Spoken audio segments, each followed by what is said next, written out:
आता एकदा नितीश कुमार यांचं सरकार बनताना पाहायला मिळत आहे।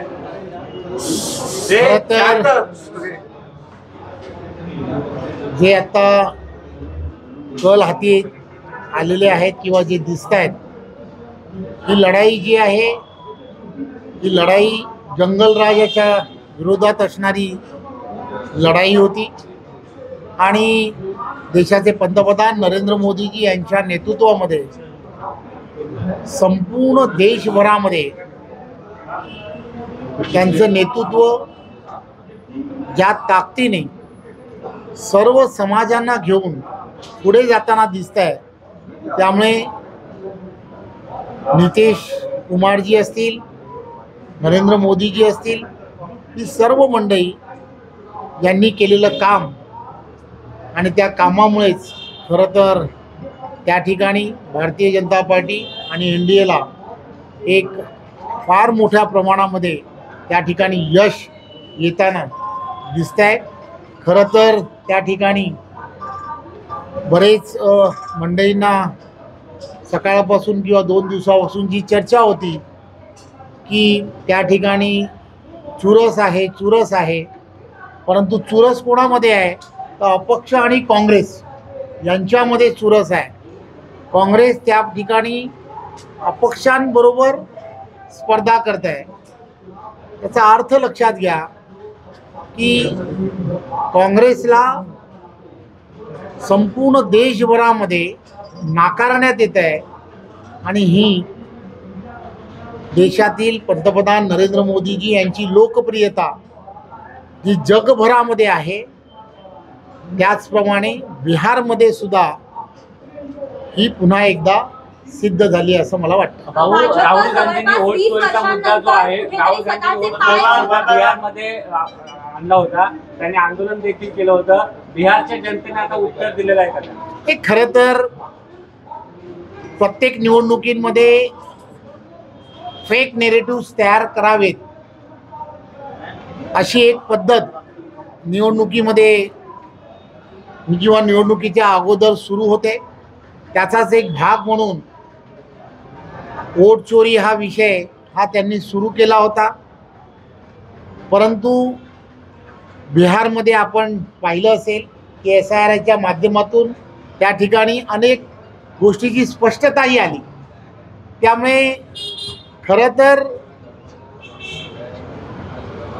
राहुल गांधीजी हे ज्या पद्धतीने प्रत्येक विषय मांडण्याचा प्रयत्न करतात, ते विषय हे किती तुक्कार असतात हे पुन्हा एकदा देशाच्या जनतेने सिद्ध केले असं मला वाटतं। तेजस्वी यादव 1300 मतांनी पिछाडीवर आहे, उपमुख्यमंत्री राहिलेले राज्याचे। एक गोष्ट लक्षात घेतली पाहिजे, पंतप्रधान नरेंद्र मोदीजींची जादू ही पुन्हा एकदा बिहारमध्ये ही पाहायला मिळते। त्यामुळे ही बिहारमध्ये पंतप्रधान नरेंद्र मोदीजींची जादू जी आहे ही फक्त बिहारमध्येच नाही तर संपूर्ण देशभरामध्ये ही आहे आणि देशभरामध्ये जशी आहे तशी जगभरामध्ये येणाऱ्या काळात राहणार, यात काही शंका नाही। हे कल पाहता असं म्हणता येईल का? बिहार तो झांगे मुंबईत पाहते। एक गोष्ट लक्षात घ्या, बिहारचे निकाल पाहता मुंबईमध्ये काय होणार आहे त्याचे चित्र हे पुन्हा एकदा स्पष्ट झालं आहे। देशाचे पंतप्रधान नरेंद्र मोदीजींनी मुंबईमध्ये इन्फ्रास्ट्रक्चरसाठी किती मोठ्या प्रमाणामध्ये केंद्रातला निधी दिला आहे हे आपण जाणता। कोस्टल असेल, मेट्रो असेल किंवा वेगवेगळे प्रकल्प की ज्या प्रकल्पाच्या माध्यमातून मुंबईचा चेहरा मोहरा बदलण्याचं काम महाराष्ट्राचे लोकप्रिय मुख्यमंत्री आदरणीय देवेंद्रजी करतायत। एक विजन ठेवून महाराष्ट्राला पुढे नेण्याचं काम करतायत। मुंबईलाही एक वेगळ्या पद्धतीने मुंबईतील असणाऱ्या इन्फ्रास्ट्रक्चरला आवश्यक असणाऱ्या सर्व नागरी सुविधा निर्माण करण्याचं काम देवेंद्रजी करतायत हे आपण सर्वजण पाहता। त्यामुळे मुंबई ही येणाऱ्या काळामध्ये 100% महायुतीची राहील, यात काही शंका नाही. दादा, जवळपास 20 वर्षांनंतर जर बघितलं तर आज भाजप देखील बिहार सारख्या राज्यामध्ये स्वतःचे पाय रोवतोय आणि जवळपास 82 सीट्स ते घेत आहेत. कसं बघता या विजयाकडे? एक गोष्ट लक्षात घ्या, देशाचे पंतप्रधान नरेंद्र मोदीजींनी या 11 वर्षामध्ये संपूर्ण देशभरामध्ये जे काम उभं केलं आहे, शेतकरी असेल, कष्टकरी असेल, प्रत्येक क्षेत्र आणि प्रत्येक घटकाला न्याय देण्याचं काम हे पंतप्रधान नरेंद्र मोदीजींच्या नेतृत्वात हे केलं गेलेलं आहे.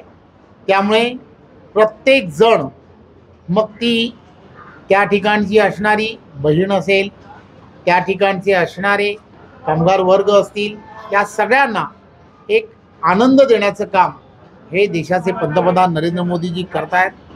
25 कोटीपेक्षा जास्त कुटुंबांना दारिद्र्य रेषेच्या बाहेर काढण्याचं काम हे पंतप्रधान नरेंद्र मोदीजींच्या नेतृत्वातल्या सरकारने केलं आहे. की खरं तर एवढं मोठं काम हे या NDAच्या सरकारने केलं आहे. यामुळेच या विजयाला खरं तर बिहारसारख्या राज्यामध्ये मिळालेला हा कल जो आहे NDAला, हा त्यामुळेच आहे असं मला वाटतं. धन्यवाद. सर एक लोकनायक न्यूज